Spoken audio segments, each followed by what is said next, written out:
and hand over to the master himself. There you go. Yeah, Awesome. we need a virtual applause button. I guess we'll do that next time. Sorry. Well, thanks, Vincent. It's a great pleasure to be here with one of my favorite groups. Even though it's not in person, but I hope everybody's staying safe and doing really well. So let's get started. I want to talk about something that is really fun-filled, which is where is Java heading? Where is it right now? And what can we expect in the next few years of release? Best time to ask questions or make comments is anytime you have it. So if you want to post them on the chat, feel free to do so. I'll try to keep up as much as I can and respond them along the way. We can also take some questions towards the end as well. I've got about 90 minutes of presentation, and then we can, of course, chat for however long we need to. So let's get started. Well, I'll admit, I was one of those guys on the other side of the picket line, constantly complaining that Java is moving too slow. And that was a few years ago. And it's hard to believe that we are into the 25 years of Java. But I have to say, do we look at language development in human ears or do we look at language development in dog ears? Well, that would be really a long time for languages because before Java is unprecedented in so many different ways because languages typically lasted about 10 years on the popularity spectrum. Java is actually just getting warmed up for a lot of good reasons if you really think about it. Now, the journey was really slow over a few decades, but that actually has changed quite a bit. And for me, the biggest difference was in Java 8. And I used to complain a lot before the time of Java 8. I complain a lot less today thanks to Java 8. And Java 8, of course, brought in the shift from only the imperative and object-oriented style of programming to now we can do imperative, object-oriented, and functional style of programming on the JVM as well.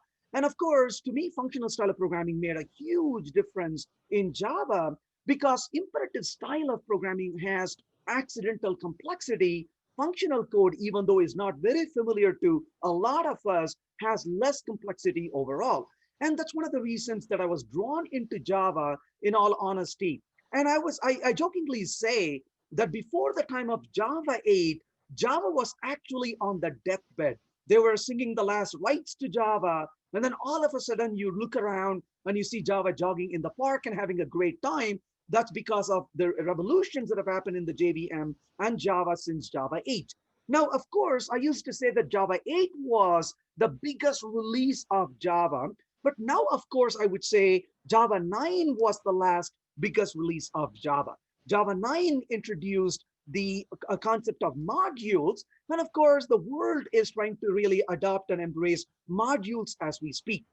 And Java 9, of course, has the modularization of the JDK, the JVM, and all the things that belong to Java. And modules were predominantly created to take this huge RT jar and chop it into smaller pieces. And Java has been becoming leaner over time.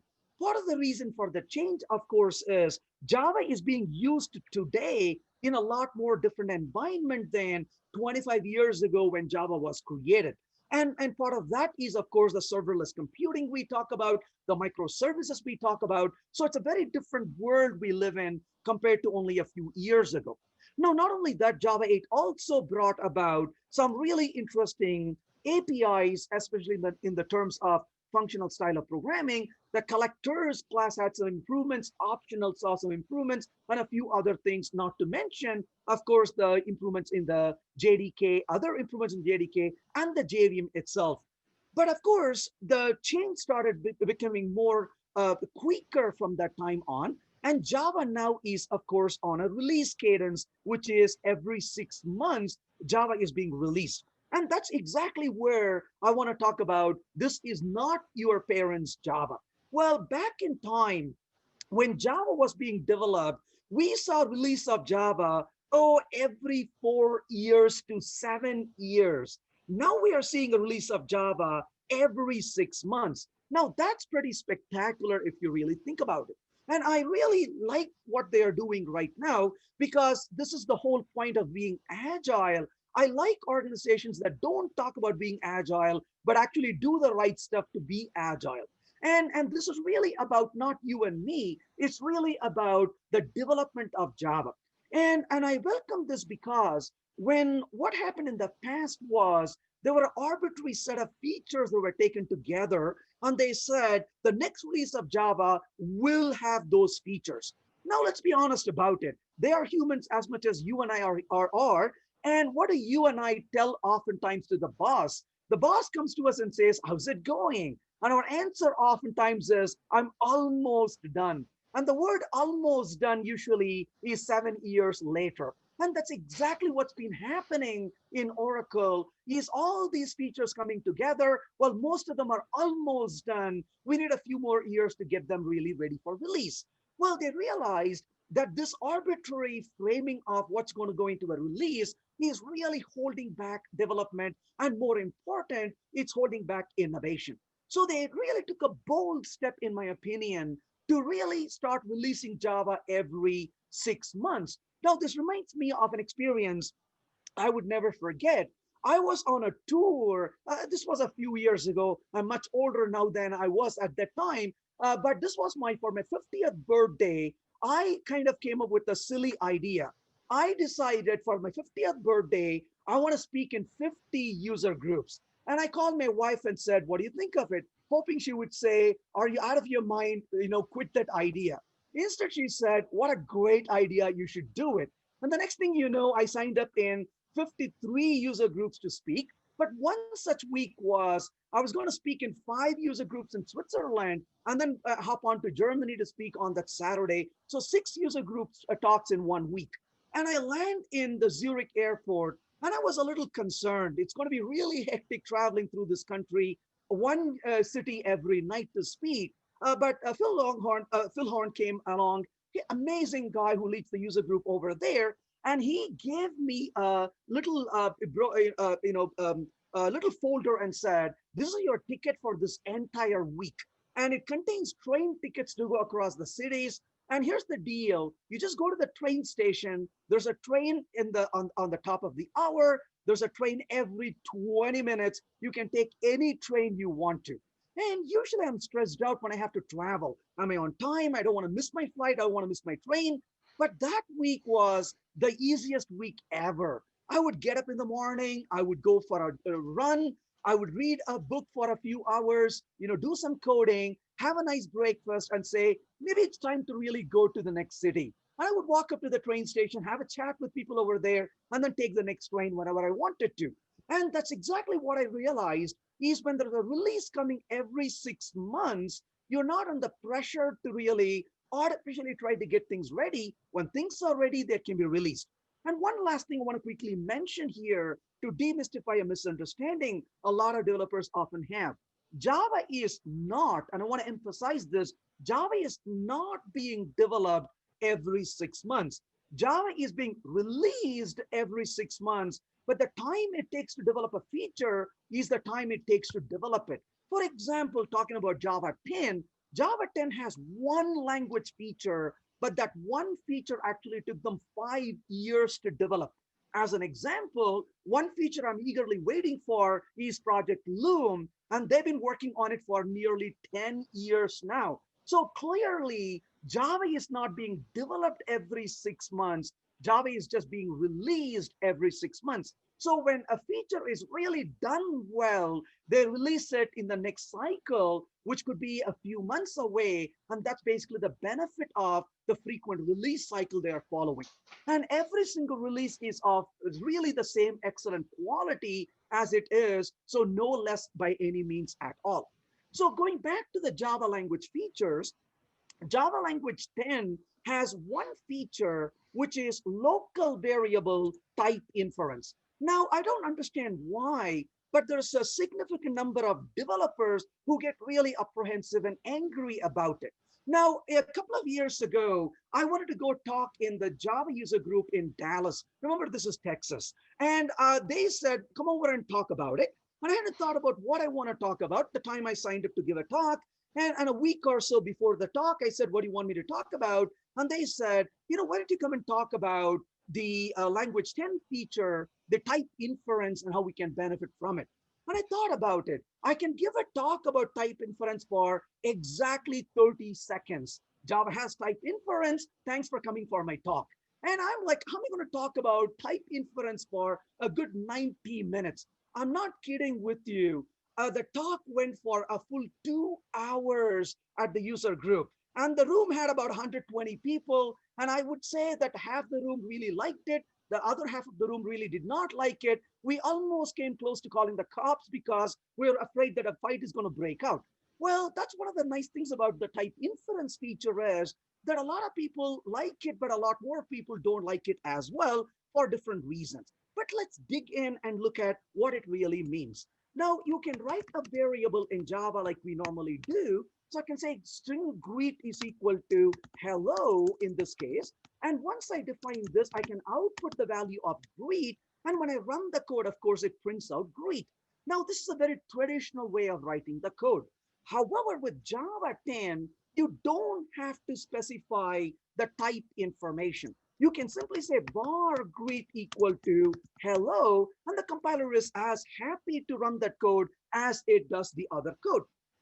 But what really happened over here? Well, the idea behind this is if we go back to using the string, and now if I were to say greet.true, I want you to carefully notice the error message. The error message says location variable greet of type string. Now, clearly the compiler knows the type of variable greet is a string. Of course, it's no surprise because we said so right there. But if I change that to a var and recompile the code, notice the error message is exactly the same. It says location variable greet of type string. I want to really emphasize it because sometimes as programmers, we colloquially use some words that often end up meaning something that's not correct. I never want programmers to use the following phrase. Never say greet is of var type. There is no such thing as a var type. And I've had programmers say some things like, oh my gosh, they say, with this, Java is becoming like JavaScript.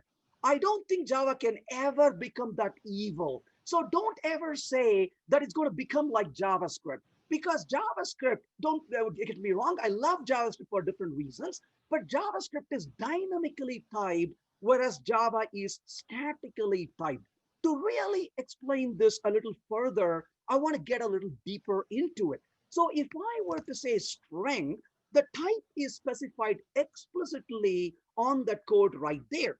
Now, on the other hand, when you say var greet equal to hello, what in the world is var in reality? And here's my definition of var. Var is really a wink at the compiler. That's what it really is. You're winking at the compiler. You're telling the compiler, hey, compiler, you know what the type of greet is from what you know on the right side. I, as a programmer, know what the type of greet is. And then you wink at the compiler and say, if you still want me to say it aloud for you, I will. And the compiler smiles at you and says, never mind, I know exactly what it is. You don't have to be saying that to me.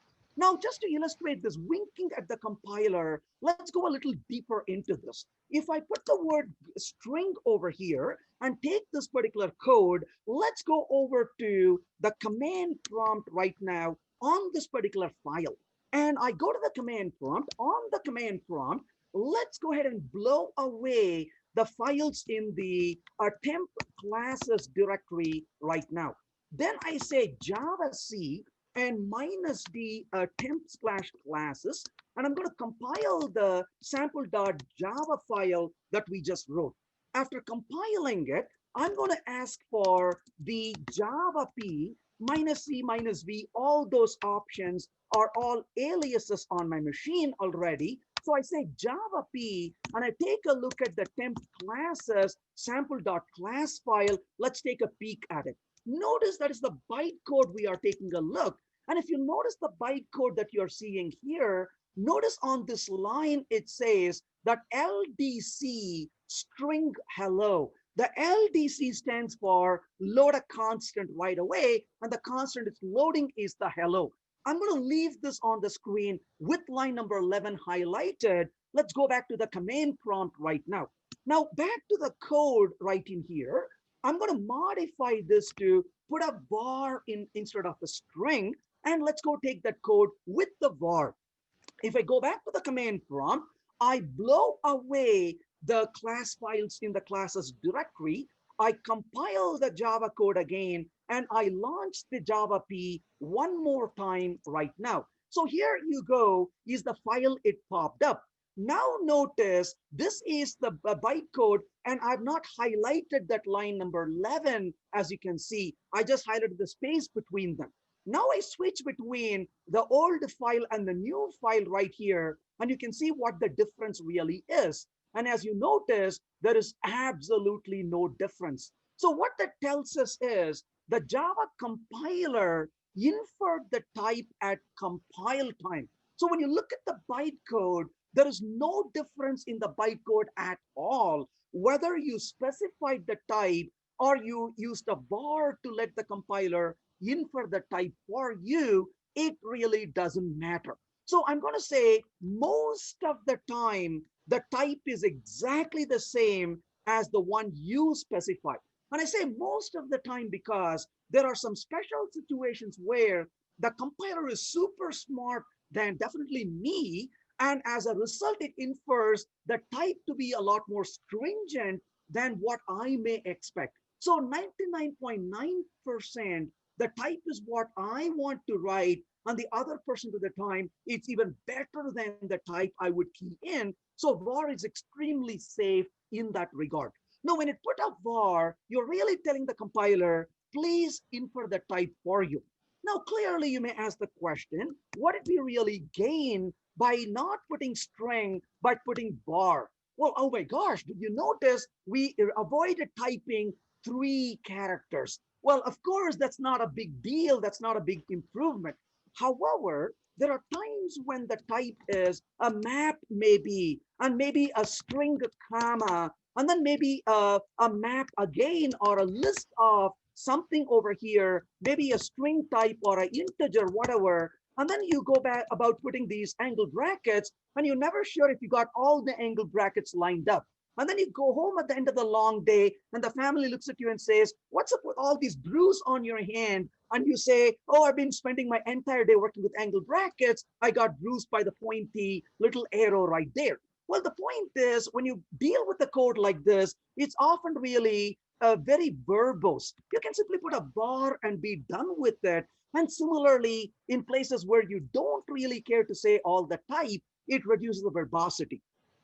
When should we really use type inference? Use type inference when you are absolutely clear what the type really is. If you're not sure about what the type is, don't force it upon yourself. If your team is not comfortable with type inference, don't force the type inference on your team. Well, you know, this really comes down to what kind of exposure your programmers really have with languages. There was a time when I programmed in one language predominantly. I viewed the world very differently back then. Now I program in 15 different languages. What that means is I'm not good in any one of them, but I really love these programming languages. And that really what it has done for me is I am not so biased or affiliated or attached to the way things are done in one language. And having programmed in languages like Haskell and Scala and Kotlin and JavaScript and Python and Ruby and so on, and especially Groovy, my attitude towards specifying the type is very different today than it once was. So I'm able to adapt to type inference a lot better, and so are other developers who use multiple languages. But if your team is not comfortable with type inference, don't force it on them.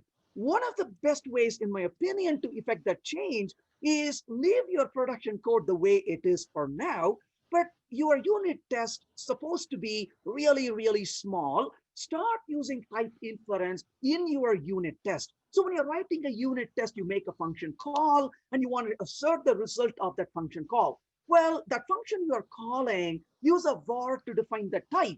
The team looks at it and says, gosh, that's not production code, that's a unit test. And they get really comfortable with it over time. And one day they'll come to you and say, hey, why are we not using type inference in the code? And that's a great day for you to say, what a wonderful idea. Let's start using it. So give the time for the teams to get comfortable with type inference and slowly introduce it. And again, in places where it doesn't make sense or where you're not comfortable, go back to putting the type information. There is absolutely nothing wrong with it. Then it becomes easier to adopt this over time. So we talked about the type inference feature in Java 10. And like I said, that's something I really like. And moving a little further, Java 11 and beyond has some amazing set of features. But I do have to admit, I really like every one of these features. And these features really make Java better in a lot of different ways. One of them is, as time goes on, there are two changes happening in the world. One is that the type of applications we are building is very different from the applications that once we were building. You know, Java was really successful and is still very successful in the enterprise and on the server side. But now we are talking about microservices, serverless computing, and we're talking about building applications for the devices and so on. And so Java has to change along with it to make it really easy to use, smaller footprint, easier to develop, faster life cycle, all of the faster experimentation, all of those are really important. One of the other changes that's happening is that developers who are using Java, you know, it's absolutely heartwarming for me to see the next generation of programmers beginning to start programming in different languages, including Java. Now, I'm a pretty old guy, relatively speaking, but I look at developers who were born way after I had graduated from college. And to see the next generation of developers coming into the workforce, their thoughts are very different from my thoughts and my constraints that I once had. And they are interested in rapid prototyping, quickly experimenting code, looking at results, and agility is very important for those developers coming into the workforce. And there are languages like Python that give such capabilities for those developers, because rather than ceremony and asking developers to do a lot of steps that don't directly provide immediate value, languages like Python let them really experiment and produce results. Even though Java gives you all a sustainable development, you really want that capability to experiment and produce results. So on one hand, while Java has all its merits that it brought over the years, Java also has to cater to the needs of low ceremony, fluency, ease of development, ease of experimentation. A lot of those things are important. But having said that, I say this with utmost deepest respect. The developers behind the Java language are not rushing through development saying, oh my gosh, we got to do what everybody else is doing. They are clearly not doing it. Because if they were to do it, it becomes really a problem, because they would start really creating the language which doesn't cater to the needs of the ecosystem we are in. So Java is developing at a very reasonable, respectable pace, in my opinion. So they are looking at features in different languages. And then they're asking the question, A, are those features useful generally for Java programmers? If features are useful, are those features implementable? Are they feasible to implement within Java? And if it's feasible to implement them within Java, is it possible to implement them without compromising backward compatibility? And as future comes around, is it possible to add those features while continuing to innovate and improve the language? So in that regard, Java is really growing at a very reasonable pace. And another thing to really consider, when we look at innovation, Java is innovating very differently than other languages. You might look at languages like Kotlin or Scala or various other languages that are out there, and you can look at those features and say, oh my goodness, look at those features, how cool they are. Why can't Java do it? Well, there's a really important reason why Java cannot do what a lot of other languages do. And again, I say this with respect. I'm not saying this to really downplay other languages and their significance. But let's be honest about it. Take almost any other language with a few minor exceptions. If you look at the number of developers using those languages, compare that to number of developers using Java. Look at the enterprises where those languages are being used and compare that scale to where Java is being used. Clearly, we can say Java is at a very different scale. Well, Java is being used by 10 million programmers. When 10 million programmers use your language, and out of which 9 million programmers know where you live, you have to make decisions very differently than these other languages can make. And so as a result, the development of Java is at a very reasonable and mature pace compared to the other languages. So as a result, Java's innovation is not in what features Java may have, but Java's innovation is how those features get implemented in Java. Let me give you an example of such innovation. One, clearly everybody knows that lambdas were not introduced for the first time in Java. In fact, lambdas were probably introduced for the very last time in Java, if you would say. So lambdas have been around for a few decades now. I often jokingly say Java came to the party very late, but they came with some really nice desserts. And the point really is, when Java decided to introduce lambda expressions, what they decided to do was to implement lambdas very differently than in a lot of different languages. You can see Kotlin, you can see Groovy, you can see Scala. All these languages were already on the JVM, and all these languages, including Groovy and Kotlin and Scala, all these languages were introduced, were already having lambda expressions. But what these languages do, they were mapping lambdas to anonymous inner classes. When Java decided to introduce lambdas, they could have simply shrugged their shoulders and said, well, everybody is doing this. Let's also introduce anonymous inner classes. If they had done it, we can bet on it almost, lambdas would not be popular on the JVM today.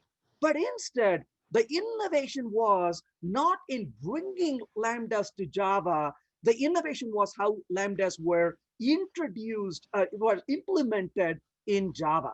They implemented lambdas using invoke dynamic, which really eliminated the need for the anonymous inner classes to realize lambda expressions. And along the way, rather than using a functional function value as a type, they decided to use a functional interface to back lambda expressions, and that really gave backward compatibility. That's the reason why you can pass a lambda to existing functions like the thread constructor, to name an example, and you are able to use backward compatibility.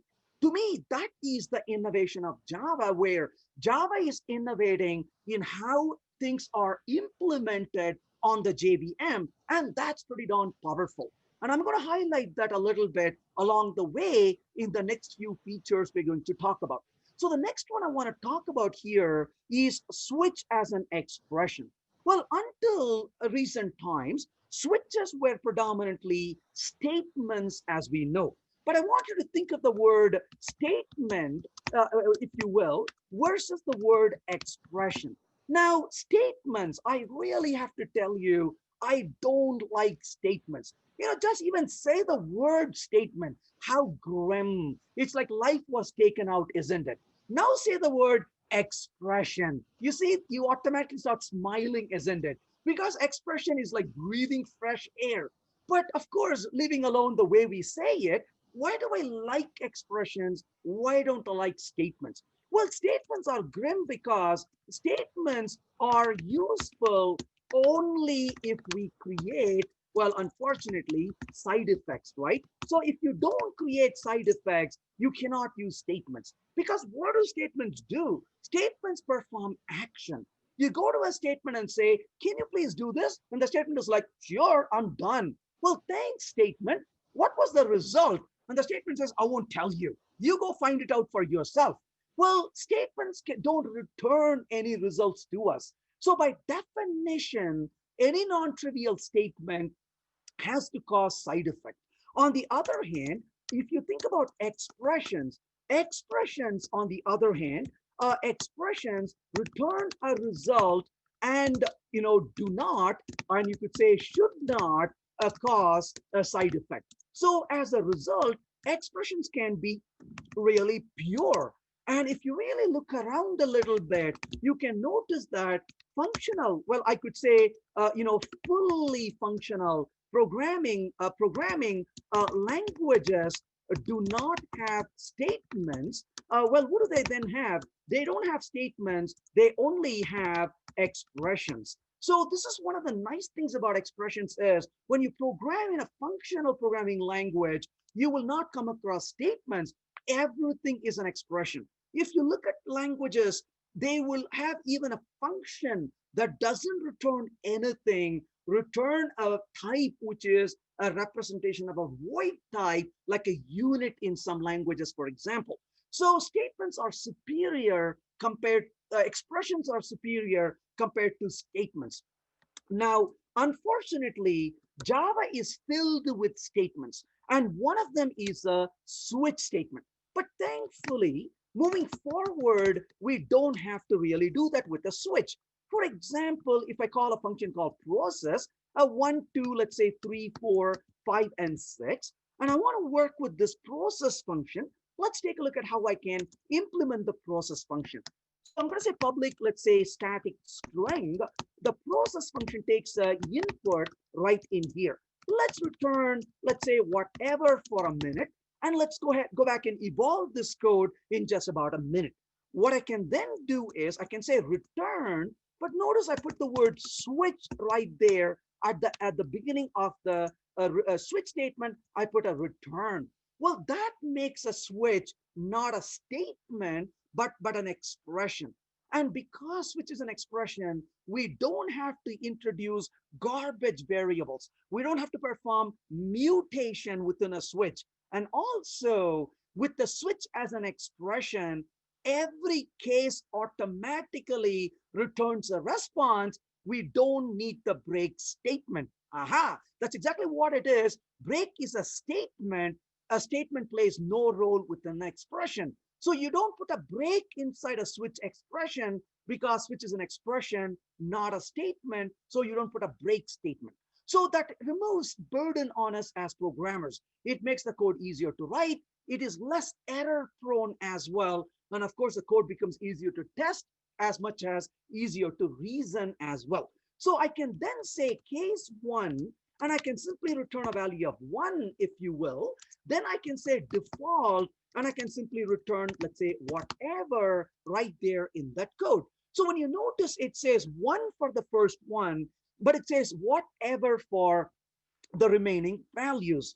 Similarly, I can say case 2, 3, and I can then say, for example, over here, 2 or 3, and I can return that value as well from a switch expression, as you can see. And then, of course, I can go a little further and say case 4, and maybe this requires a little bit more processing. I can put a multiple lines in there, and I can then say, for example, let's say computing, and then when I'm done with it, I can yield the result I want to yield from that particular call, as you can see right in there. So that becomes a nice way to write a switch as an expression. So this really gives a capability for us to write the switch as an expression rather than writing it as a statement. Now, just a quick reminder, you're most welcome to ask questions or make comments along the way. There is absolutely no reason not to do so. Please use the chat as Sandeep did right there. Thanks so much. The line hints are cool. What are you using for it? I guess you're talking about the editor, Sandeep. I am using an editor called TextMate. And I'll put a little link here on the chat. If you give me 1 second, I'm going to look for running in TextMate. So this is a tool that runs on the Mac. Unfortunately, that's where it runs, not on other platforms. But if you have access to it, you can try this. So I'm going to put that link on the chat. So that gives you example of how you can run not only code in Java, but code in Python, Groovy, JavaScript, name it. Any language code you can run so easily from within the tool. So there you go. Yes. Oh, thanks. I didn't realize there was a private message, but thanks for sharing that with everybody, Sandeep. I really appreciate it. Awesome. So that's basically what we are doing here is that we are using the process function to treat this as a, oh yeah, that's a really good question, Hubert. What's the difference between a return and a yield? That's actually a really good question. So the return is really a return from the switch itself. Now, when you're within a block of code, that block of code is yielding a result. So in this case, they decided to use the word yield rather than a return. Well, from the language semantics, return poses certain constraints. I'm smiling a little bit because you reminded me of my life as a programmer. I'm a programmer. I'm not a language designer. And the last time ever I wrote a compiler was when I was in school. And I didn't have to write a compiler for a living after that. And as a result, I didn't have to worry about implementing a language. I can happily say this is what I want from a language. But as it turns out, when a language implementation, a slightest change in the language can not only increase the complexity of the grammar, it can also increase the complexity of processing the code as well. So a return is expected to return from a function. They decided to use a yield to exit out of a particular method. It's not really related to blocking versus non-blocking. It is pretty much a sequential call at this point. So it's really not an asynchronous call by any stretch in this particular case. And in another context, like when you talk about coroutines, we often use yield for non-blocking and to really go back and execute that code, but it doesn't mean that in this particular context, however. So that's basically an example of a switch expression. Now, when it comes to switch expression, you may say, well, why not simply create a new expression? Why did they have to really mess with a switch? And I'm going to say there are a couple of different reasons for doing that. One is we all have used switch extensively. Now, here's the nice thing. When you move into a switch with an expression, I can bet you there is significant code we have written over the years that can be refactored from a switch statement into a switch expression. And not only can we do this manually, editors and IDEs rather, like IntelliJ, for example, can be very smart to say, I'm going to give you a light bulb, you click on it, we'll remove a switch statement and replace it with a switch expression. So it becomes a natural transition because it's doing the same thing, it just is doing it a little differently. So it makes sense for it to be called a switch for that reason.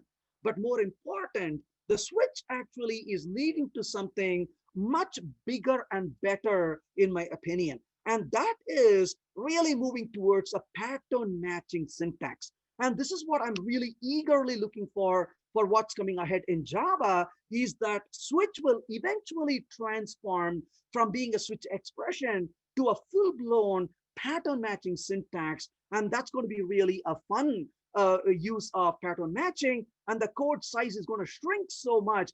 All that nasty if and else nested things we were using will go away and becomes a lot easier and concise and more expressive as well. So that is the switch expression that's in Java. Well, the next thing I want to talk about is a text block. Well, coming back to Java 12, they really wanted to implement a raw string. But as they worked on a raw string, the goal was to really be able to create a string without having to do too much escaping within the string. But then they decided to abandon that and then come back and rework on it. And instead of a raw string, they expanded the use case and they released a text block. And I have to say, I really like text blocks. Let's take a look at what text blocks provide in terms of Java. So if I were to say output, let's go ahead and say in this case, greet, and I'm going to send, let's say, Sarah over here as a little input. So I have a function here, static, let's say string, greet over here. And the greet function takes a name, and we will use the name a little bit later. Now, we all have written code like this in the past. You say string the message is equal to maybe hello, over there. And we would say plus the name like so. And then you may say message plus equal to, you could say, how are you, for example, how are you? And then, of course, you may say, moving on, another message plus equal to, and then good seeing you. And you could be going for multiple lines like so. Now, we all have written code like this, nothing to be proud about. This is not the type of code you put on your resume to tell the world, I was good in writing code like this, right? This is what you hide away so nobody in the world ever sees it. Well, that's a really boring set of code, but can we write this in a better way? And the answer to that question really is a text block. So we can use 3 double quotes to start it, and we end it with 3 double quotes as well. But within that, we are going to say, hello, let's say there, we'll come back to the name in a few minutes, and we can say, how are you? And I can even say, it was great seeing you at the convention, for example. And then we can say, more details you want to provide right after that. So when you run the code, you can see with the 3 double quotes we wrote, it simply becomes, hello there, how are you? Now, one of the key things here is it became easier to write this text block. But a few different things we can do nicely in the case of Java with these text blocks. Now, I have actually used text blocks in other languages. They are called here docs in those languages. Now, I'll be honest about it. I always wondered why Java doesn't have it. But for my complaint, those here docs in other languages, as much they gave the features for it, had some flaws in them. They would not work the way I want them to work. And they usually were an annoyance when it came to the indentation that you see in here. And I had to spend effort working with those indentation in those languages. And while they gave here docs, they also made me work a little extra. And I am the laziest person in the world, I know. I want features and I want to use them. I don't want to spend a lot of time and effort using them. Well, this is what I call as the Java kind of innovation. The Java kind of innovation, what I mean by that is Java is not the first language to introduce here docs, but Java is one of the few languages I know of which is so darn smart about fixing the indentation. If you notice right there, when I run the code, it does not have indentation on the left side. It was so smart to say, oh, Venkat probably did not mean that as an indentation because that is sitting within a function. So that's a nesting. And so I'm going to ignore it. So the text blocks have the smartness, if you will, to really not bring in that indentation. Just to illustrate this point a little further, if I indent that part right there and run the code, you can see the indentation appear only on the it was line, not on the other lines. Similarly, when you're bringing in text like this, you probably use the world's best technology humans have ever invented, which is, of course, we know as copy and pasting. So if you copied this and pasted from another document, what is going to happen? Well, the chances are there was space in arbitrary places in that document. And how silly, how sad if those spaces were brought over and you don't really mean for those spaces. Well, here's the good news. Those spaces are not brought over. And you're like, really? Prove it to me. I obviously cannot see it over here. Well, a fair point. Let's go back over here and say dot remove. rather dot replace, and replace a little space with, maybe we'll replace it with a little curly right there and execute the code. When you run the code this time, notice where the curlies are, but more important, notice where the curlies are not there. There was a space at the end of how are you. And oh, good question, Babu, about interpolation. I'm going to come back to that in just about a minute. So please stay tuned for that. So notice how the space is here for how are you, but that space is clearly ignored. And you say, yeah, but I really want that space, Venkat. No worries. You can bring that space in with a /s, as you can see. So that says only on that line, preserve the space for me, please, but not on the other lines. Similarly, if you really want to merge those two lines together, you can do that as well. And by doing so, you can say, bring them together as a slash and merge them together. I'm not sure why that's giving me an error right now. That should really allow me to merge the lines together as well. Oh, I probably know what the reason was. There you go, because I had spaces after that and they didn't like it. So right there is the merging of the two lines as well. So you can keep them on multiple lines for readability, but you can merge them the way it's created. But I want to talk about two more things before we are done with this topic. Well, one of them is that it gives you a nice way to write this multi-line string. But what about interpolation? Babu's asking. Well, interpolation is not provided in the case of Java. No, don't leave the room, Babu, because there's a nice, easy way to do this already. So you can say formatted, for example, and then you can specify the name that you want to use in there. So that comes almost close to interpolation. So you can simply say hello %s over there. And as you can see, it says hello, Sarah. Well, the nice thing about this is I could simply say, for example, just as an example here, see you in %s days, if you will. And I can then say %b rather, and I can say comma, let's say, 4 days, and I can say see you in 4 days. So I can, even though there is no interpolation, you can use the formatted to achieve the formatting. So that comes pretty close. In the future, they may provide interpolation, but I think there's not such an urge or a urgency to provide it, because we can come pretty close to achieving it, as you can see in this particular case. Of course, if you had an expression to execute, it's nice to put those curlies and write an expression, but maybe that'll happen in a future release, not quite. Now, having looked at this, the one other thing I want to mention quickly is, again, the Java kind of innovation. And that is, you may wonder, what in the world did they do here to implement this one? And the answer to that question, and I'm going to remove a few things from here so it becomes a lot more easier to see this, if you don't mind. So let's go ahead and say simply hello there as an example right now, so it becomes easier to see what we want to see. So I wrote a multi-line string or a text block. Well, here's the charm. There is no concept of text block at the bytecode level. So they didn't introduce a new type.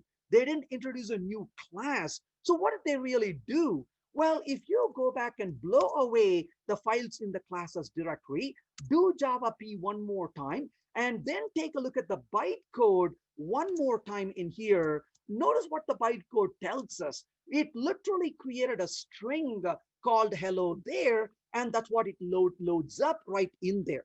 Just to illustrate this a little further, if you will, let's go back again and put the code we had a minute ago like so, and run the code again. That produces the output as we saw.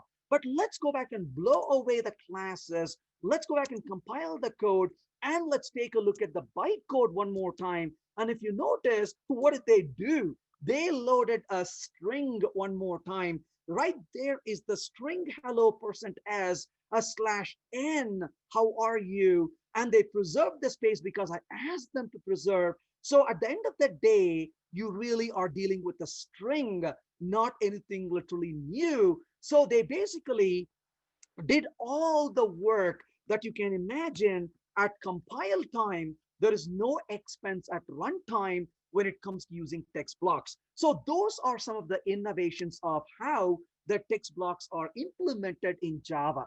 Again, I want to emphasize that Java is not innovating language features, but Java is innovating the features of how those are being implemented. Dhiren Desai is asking, is it possible to create a string object for a text block, you are saying?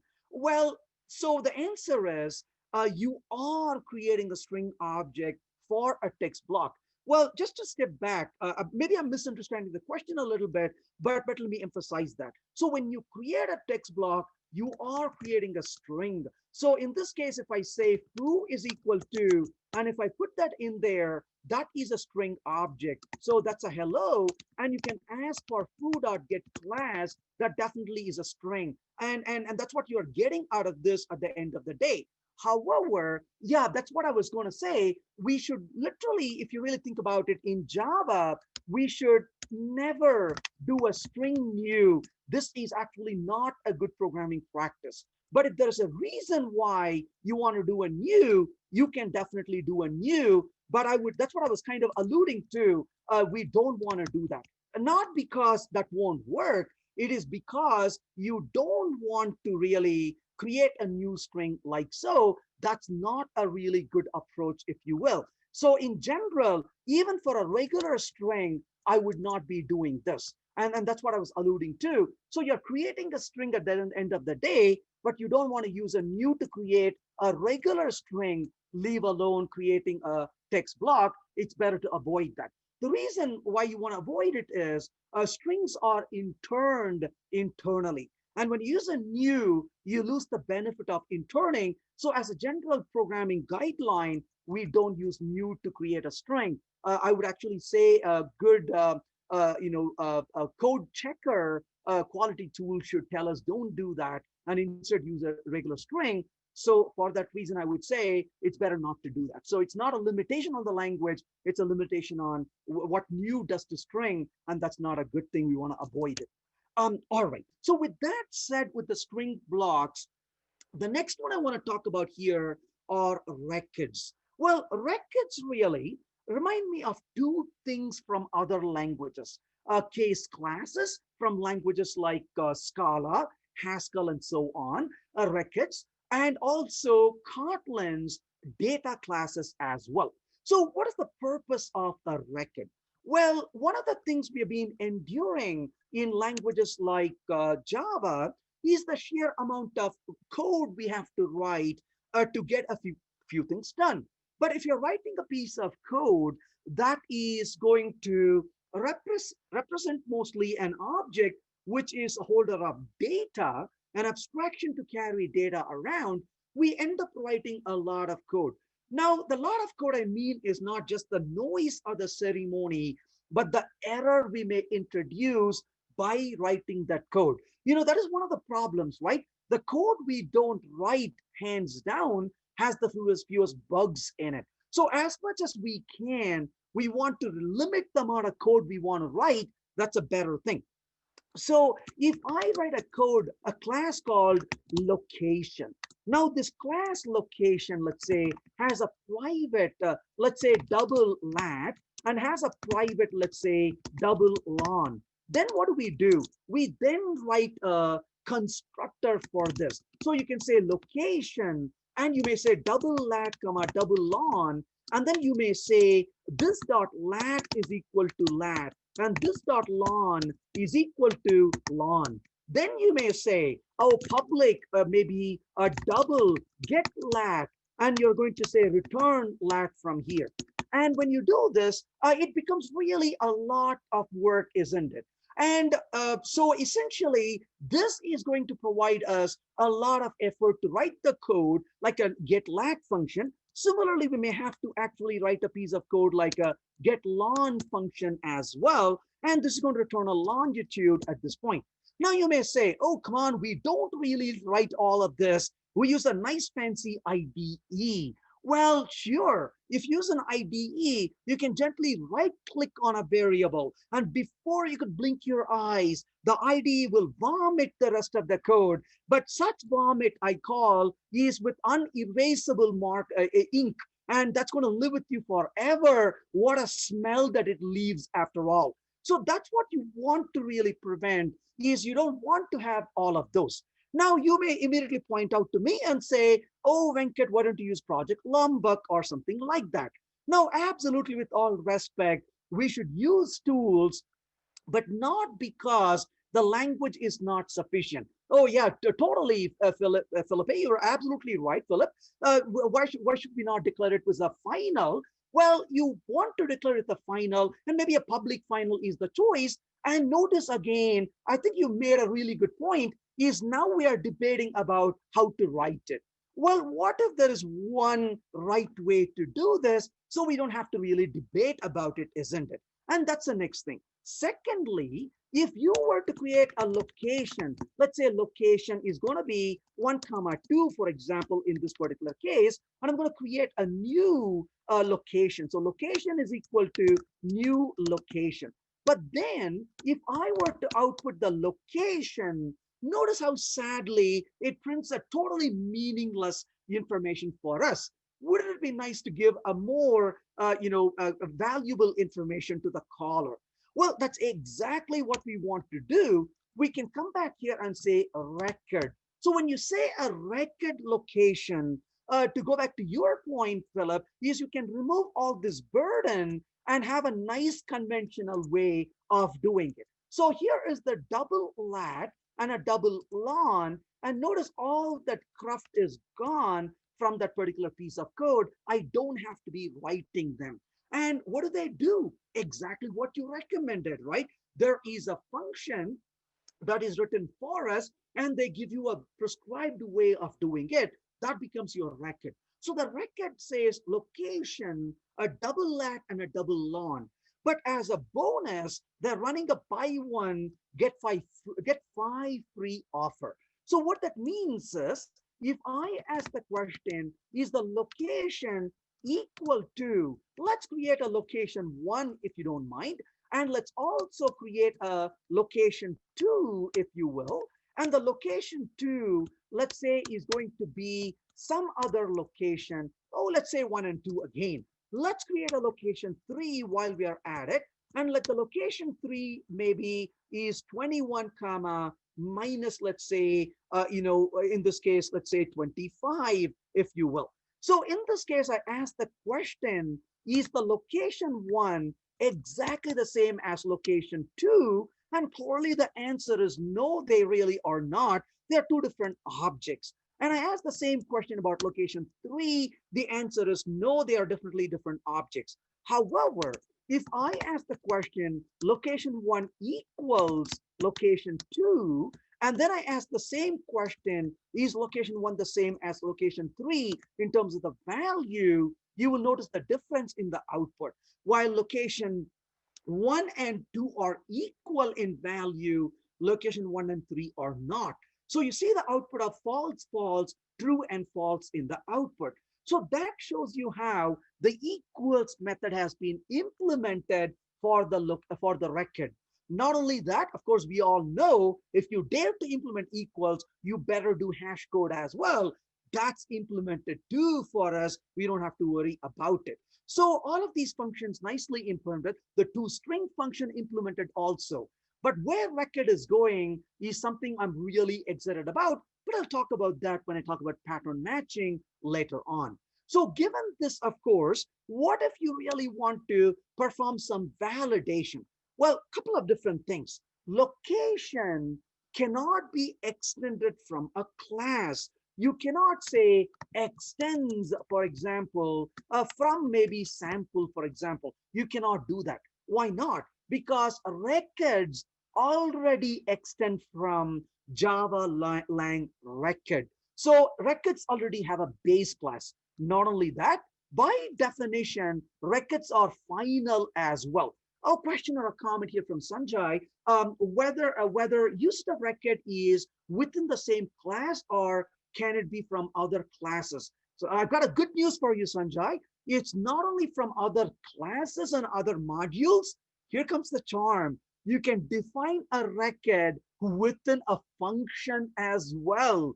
And that's a really nice use case. You can write a record within a function, then it's only visible within that function if you want to. And as a result, it gives you the ability to take a particular data. I always complain that Java doesn't have tuples. Well, now you have tuples in the form of records. So you can define a record within a function and you can use them very effectively.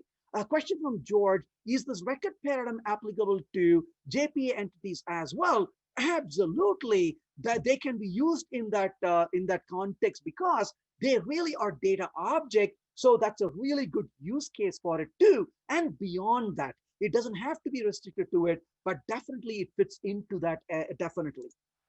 So in this case, records can implement interfaces if you really want them to. So implements, as an example, silly example here, implements a runnable, if you will. And then, of course, I can say a public void run. And I can, of course, simply say you called over here. And notice I can come to location 1 and call the run function on it because we implemented the runnable interface on it. So the moral of the story is records are final by default. So you cannot extend from a record.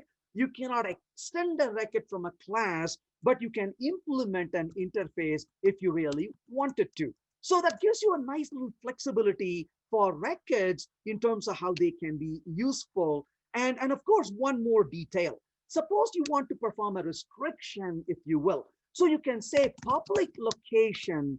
And within this, you can say if the latitude is greater than 90, for example, you can say throw new illegal argument exception, and then you can specify invalid, value or whatever that you want to say. You can provide that capability. Now, of course, if I were to call this with 100, you will notice that it blows up with an exception right there at runtime because that's not permissible. So you can also write a canonical constructor like so as well. That's basically what records provide for you. Pretty nicely done, as you can see. Well, one next thing I want to quickly show you here, I like to call it as a smart casting, but they call it as a pattern matching with instance of. Well, I'm going to stick with my smart casting because I feel smart to say it. Well, smart casting is a nice feature because we all have endured this pain over and over in Java. So let's talk about the past of Java, if you will. I call a process function with a 1. I also call a process function, let's say, with a hello. Now, in this case, I want to write the process function to deal with different data types. So I say public static, let's say, void process function takes an object as an input.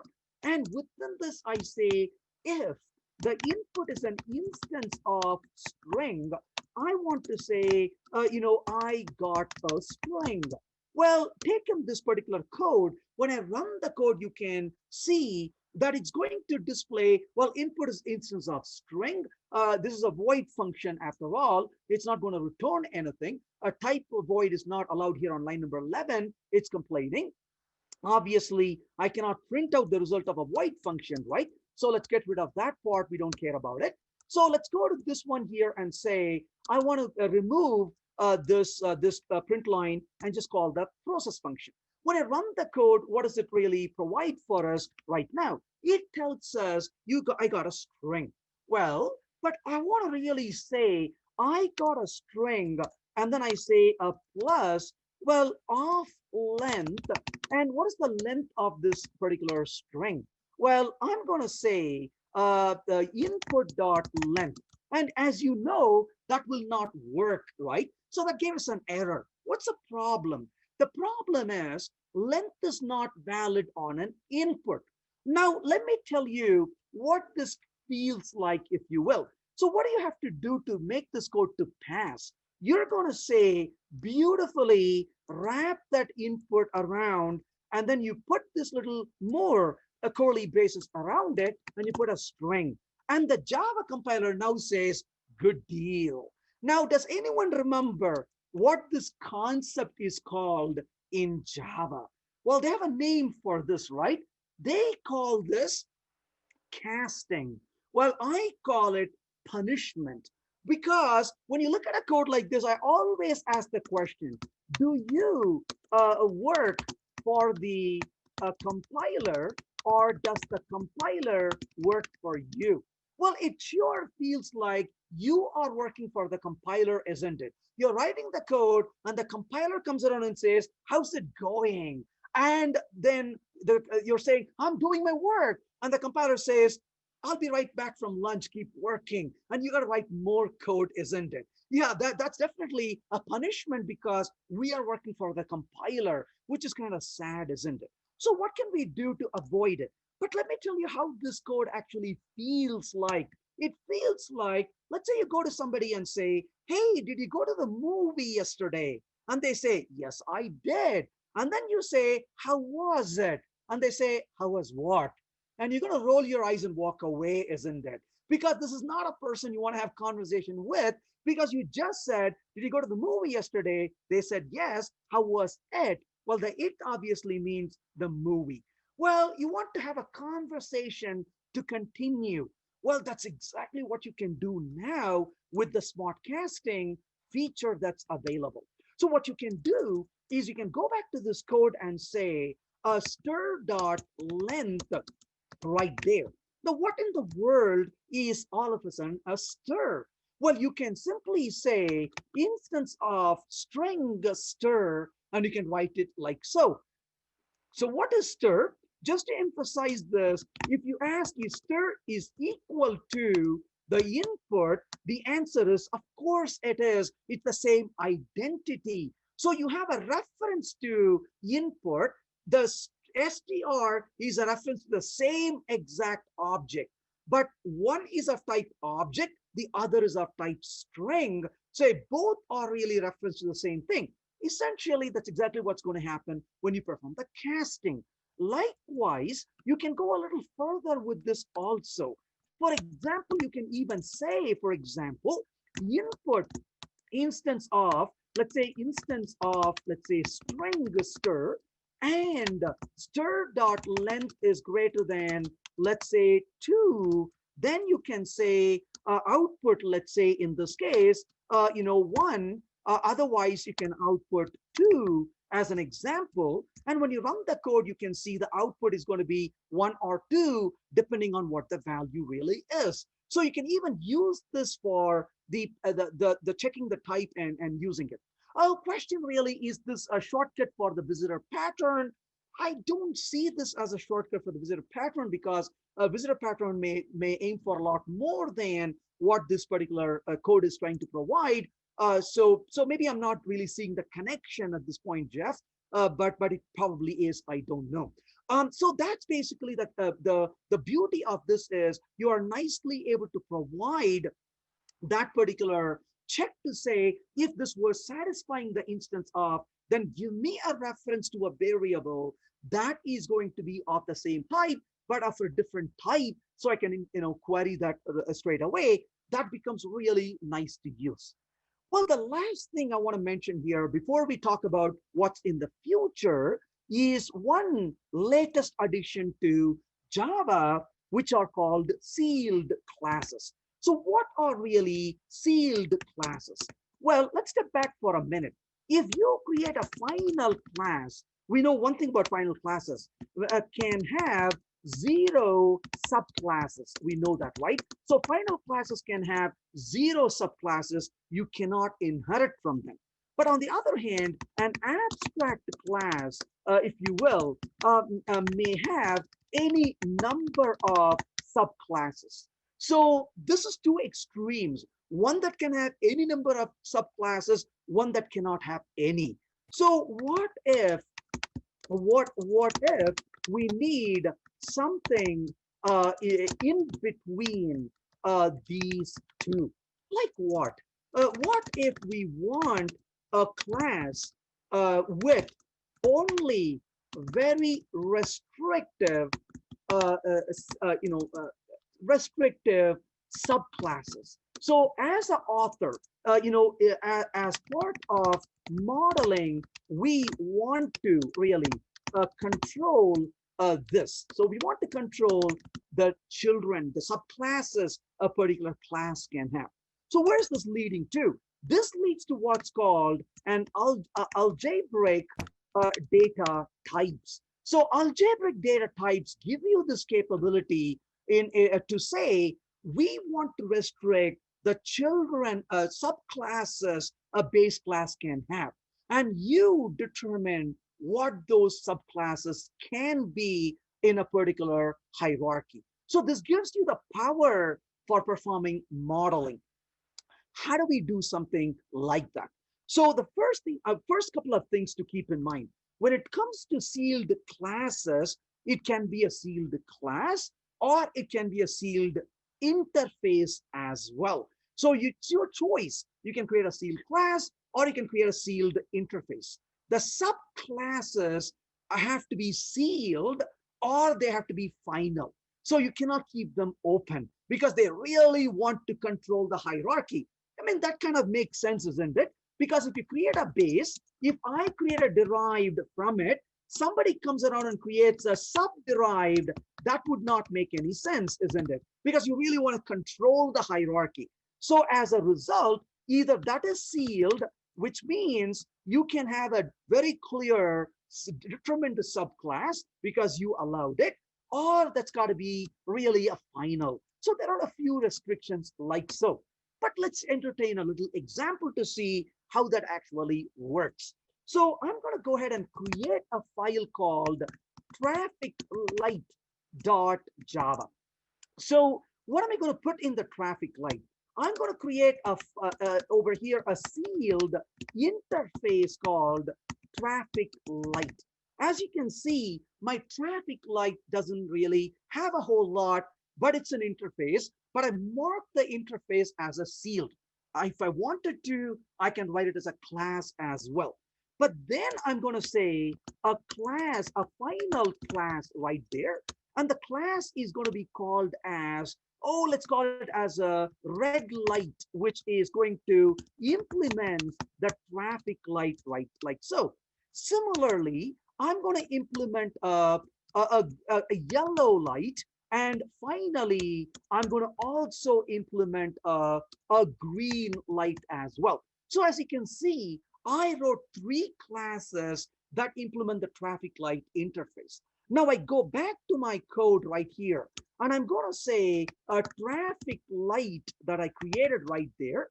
And I'm going to simply say a bar traffic light, or just to be absolutely clear about it, a traffic light that I'm using right here is equal to, I'm going to say equal to new a red light, let's say.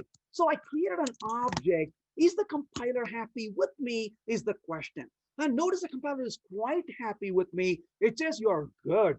Now I'm going to go ahead and create a type of traffic light I see in my neighborhood quite often. It's called the broken traffic light. And the broken traffic light implements, as you would expect, a traffic light. And Java says, not so fast, buddy. And it tells me I cannot do that. Notice the error in the bottom. It says class is not allowed to extend a sealed class traffic light. It says sealed class, but you already know it's an interface, right? But even if I were to say final as a teaser, and the Java says, no, sorry, good try, but I won't allow you to do it. Why not? The reason is that the hierarchy of what is allowed is sealed within that particular cluster, if you will. So my traffic light interface is sealed. That means the derived types that can come from that are restricted to the types listed in that file. Now that is the default behavior.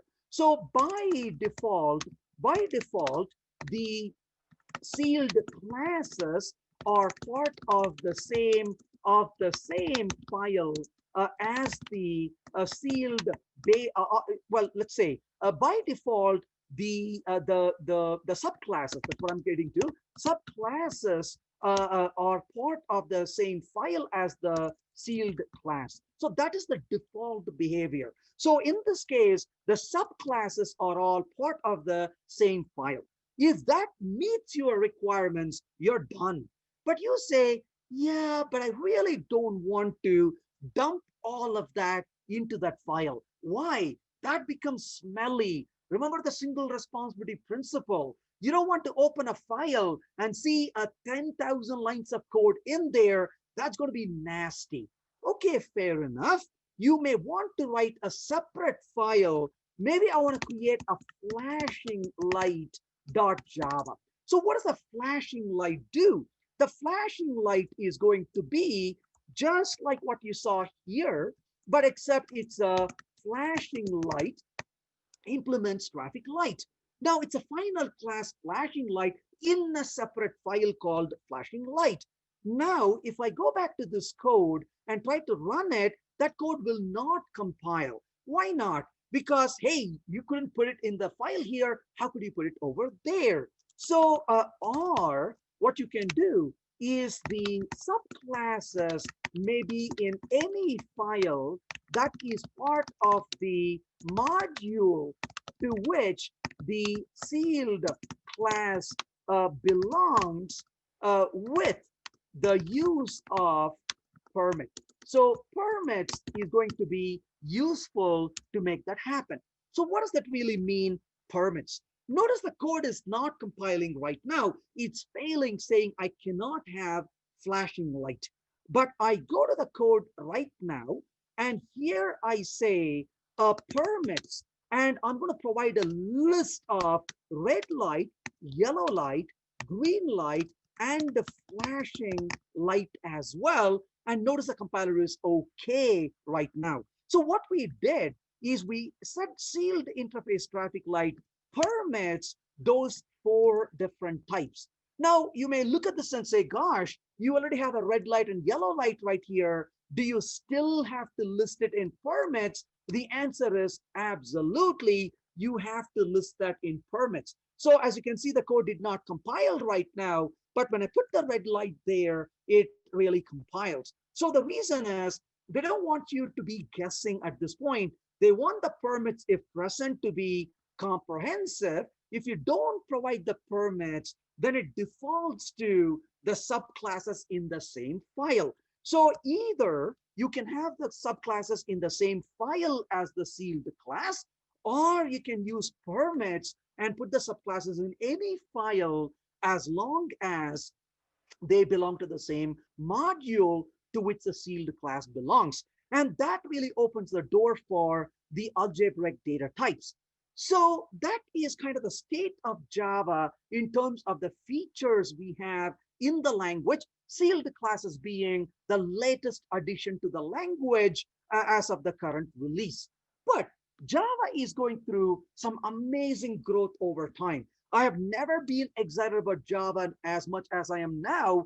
And it's a very pragmatic growth of Java. I spent a few minutes about this earlier. So you definitely have a very shorter 6 months release cycle, and that's definitely a great thing to see in the Java world. And as part of a few things, a lot of these features are being implemented as under the project title name, and this gives opportunity for experimentation, development, taking time to get feedback from the larger developer communities, and they are able to come back and improve on it as they move forward. And one of them projects is called Project Panama. And question from Bradley or comment, do you recommend only running LTS release in production due to short release cycles or EOL of non-LTS releases? That's a really good question, Bradley. Very relevant to the short release cycles. Thank you so much for asking that. First of all, there is a lot of miscommunication and misunderstanding about LTS versus non-LTS releases. Now, one of the key things to keep in mind is that every single release has the same quality, a good quality. So you can run any of them you want to. If your organization has purchased an LTS, LTS represents the lowest version, not the most recent version. So if you have an LTS license, if you have a license for, let's say you're using OpenJDK for a minute, you don't have any licenses. You can use the latest version. Nothing stops you from doing it. In fact, I would encourage you if you're willing and able to do it. So use 15, use 16 as soon as it comes out. There is no reason to not use it. However, if you do have an LTS, a license that is, well, that is the last version you can fall back on. So if you're using a more recent version, that's perfectly fine, even when you have a license to it, if you're willing and moving forward. So my recommendation is stay with the most recent release that you are able to stay. There is no reason to convince ourselves that we got to fall back to the LTS release. Now, as security patches are being released, you need to keep up with the security patches, obviously. But the security patches are being released with the latest versions as well. If you decide to get stuck with a particular version and not move forward at that point, that would become a problem for whatever reason. In that case, you may have to fall back on LTS to get the security patches. But if you're going to keep updated, then that's not a problem at all. So let's not convince ourselves that somehow we are forced to stay with LTS and we are bound to it. That's not entirely true. If we are willing and able to keep up with the changes, we should definitely do. Of all the companies that I work with as a consultant, there are 3 groups of those companies I work with today. One group of companies, I'm not even kidding with you, they are on Java 15 and they're already getting ready to move to Java 16. I love working with those companies as much as I love with other companies, but they're on the really, so to say, the leading edge, if you will. I also work with companies that are on Java 11, which is the LTS, and they're waiting to move forward. I also know personally, and I work with the number of companies that are not on Java 11 yet. They are either in Java 8, and I have to say a significant number of companies I work with are actually on Java 8 still. They're not even in Java 11. But a lot of times, a lot of different reasons kick in for the decision. But if there's nothing to hold you back, don't let misinformation or fear hold the organization back in moving forward. That's what I would say. So when it comes to Project Panama, there's one thing called foreign functional interfaces. Now, what in the world does foreign functional interfaces mean? Let's tear that apart into pieces to understand what that possibly may mean. Well, look at the word interfaces. We know what interfaces are. What are functional interfaces? Functional interfaces are, of course, interfaces that are the backend for lambdas. Aha! So we're talking about lambdas, we're talking about functions. Now bring in the word foreign. Oops, that means the function or the lambda is a foreign function, meaning maybe written outside of the Java code, maybe function written in Python, maybe function written in C++, maybe function written in JavaScript, who knows? So what if there is a nice way to interface with external code? I know some of you immediately think of JNI, and JNI I don't think leaves a pleasant memory in anybody's mind. Well, this can be really easy to talk to external library in a very fluent manner. That's one of the efforts into the functional interfaces, foreign functional interfaces. Project Valhalla is really working towards what I think is going to be probably one of the few most significant changes in Java, and that is value types. If you are familiar with C#, in C#, you can do a integer like so. Now, you cannot do that in Java. In Java, obviously, you say list of integer like this. Now, why? Well, why can't I have a primitive in a collection? Well, that is because in the case of Java, we have the reference types, and in the case of Java, we have primitives. Now, let's think about this for a minute. If I am in a function right now, let's say public void foo, and within the function, I'm going to say int a equal to 4. Now, where is this A being created? On the stack, of course, as we know. But on the other hand, if I say some x, x is equal to new x, where is that being created? On the heap, of course. So the primitive types are on the stack. The objects are created on the heap. So why not do a y equal to new y, where that is being created on the stack? Well, that's what value types can do for you. Value types can be created on the stack instead of creating on a heap. Now, what is the benefit of doing so? It reduces the taxing on the garbage collector, isn't it? And as a result, that can lead to generics, which can be using value types. Now, this is one of my desires. Before I retire or die, whichever comes first, I want to be able to say list int, and I'm like, I'm done. I can leave now. And the point really is, why shouldn't I be able to create a generic with no overhead of auto boxing and unboxing? That would be a great performance gain. And that's exactly what it is. This entire benefit of this is a really wicked performance gain we can see in Java, thanks to using the value types. And that's something I'm really looking forward to in the future. Project Ember's goal is to really reduce the verbosity of code in Java. A lot of features I talked about as being present already in Java, those features actually came from Project Ember initiative. That's where they were tried and tested, and they got the feedback, and then eventually it moved into Java. Well, one of the things I'm really looking forward to is pattern matching. And with pattern matching, you can not only make the code really concise. Remember, I talked about a record called location early on. Imagine writing a pattern matching syntax where you say location, x comma y, and maybe you can write a case location x comma y. And what happens now? X will hold, let's say, a lat, and y will hold the lawn value from the location. So in other words, it gives you the ability to extract the data using pattern matching. Where this takes us is one other concept I cannot tell you how much I am looking forward to is a concept called destructuring. I'm a crazy guy most of the time because I get overly excited about programming. But there was one morning, I was playing with some code and I tweeted saying, today's tweet is sponsored by destructuring.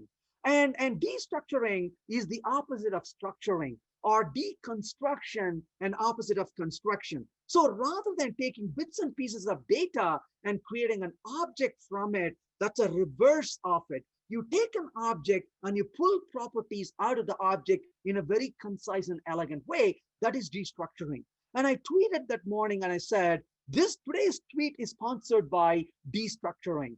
And Brian gets replied back saying, I neither confirm nor deny that Java will have destructuring. And I replied saying, I think I already know the answer from that. I cannot wait to see it in Java. And that is the whole point is we really want language to be, mature. It feels like we are talking to something intelligent and the conversation becomes a lot easier. And mixed pattern matching with records, with the destructuring, I cannot wait for that date. And that day, you can just pull properties out of the objects in a very concise manner. The syntax may not be what I show, but I think it'll be very close to that, I'm hoping, where you can just pull the data out of that object very easily. I cannot tell you how much I'm waiting for pattern matching. But of course, one thing I'm eagerly looking forward to in the future is Project Loom. Project Loom is going to fundamentally change the way we do concurrent programming. So what does it really mean to use something like Project Loom? Well, it's going to lead towards continuations and fibers. Well, what does it even mean to use continuation and fibers or what are called virtual threads? Well, let me summarize that in a slightly different way to think about it. If you think about the old Java, so what did the old Java really do? So in old Java, the structure of a parallel code was is very different from the structure of sequential code. So if you really think about it, the structure of parallel code is very different from the structure of sequential code. You write the code sequentially, and somebody says you need to parallelize it, and you parallelize the code turns into a monster. And you cannot even recognize the new code from the old code. They look so widely different. Well, with Java 8, what did we achieve? In Java 8, I think you can agree, in the case of Java 8, the structure, if you will, the structure of functional parallel code is the same as the structure of functional sequential code. This is thanks to the Streams API, as we know. So the Streams API gave us the ability for the structure of functional parallel code to be the same as the structure of functional sequential code. And we can definitely celebrate that. That is awesome. Now, also with Java 8, what did we achieve? In Java 8, the structure of the structure, of course, I need to spell, hey, at least I was, maybe consistently, incorrect here. Let me fix that. The structure of parallel code is the same as the structure of sequential code, and the structure of functional parallel code is the same as the structure of functional sequential code. With Java 8 also, the structure of, once again, whether we like it or not, functional asynchronous code is the same as the structure again of what? Of synchronous, well, sorry, functional, one more time, synchronous code. And you know what this is called? This, of course, is the concept of completable future. So notice where we are heading. There's a bit of a bias here, isn't it? So the structure of parallel code was a disaster compared to the structure of a sequential code. And on the other hand, the structure of the sequential code is the same as the parallel code, but you have to write the code in functional style. Similarly, you have to write the code in functional style. And don't get me wrong, I love functional style code, but that doesn't mean that's the right thing for everything we do. What if I want to deal with exceptions? What if I don't want to deal with side effects? So what if I have to deal with legacy code? So what if I have to write imperative style code? What do? Well, in the future of Java, and what is that? The structure of of asynchronous imperative, pardon me, of imperative style asynchronous code will be the same as the structure of imperative style synchronous code. And how so? Now you know the answer. That is Project Loom, or you can call that is coroutines and continuations. So essentially, this is where we are really heading. We want to be able to write imperative style code. We don't want to be punished for writing it. We are adults. We need to be able to choose the right method, approach, style that makes sense for what we do. So we can choose this style of programming and say, hey, I want to write my code imperatively using sequential approach, and I want to turn that into a concurrent asynchronous code. Go for it. And the structure of the code is going to be the same. And that's what Project Loom is going to make possible for us. And as you can tell, I am absolutely excited about that. I cannot wait for that day when we can all use Project Loom, continuations, virtual threads in production. But the good news is we are closer to that date now than ever. and I can't tell you how excited I am for where Java is heading. So I hope that was useful. That's all I have about where Java is today, where it is going, and that's the beauty of this. So let's talk about a few things. Let's discuss questions, comments, anything you would like to talk about. I'll be delighted to listen to your thoughts, your voice. I guess you can even turn on your, unmute your microphone, and you can speak if you would like to. That's absolutely welcome. I'll be delighted to hear your voice as well. Or if you want to type into the chat, that's perfectly fine as well. I'll be delighted. Thank you.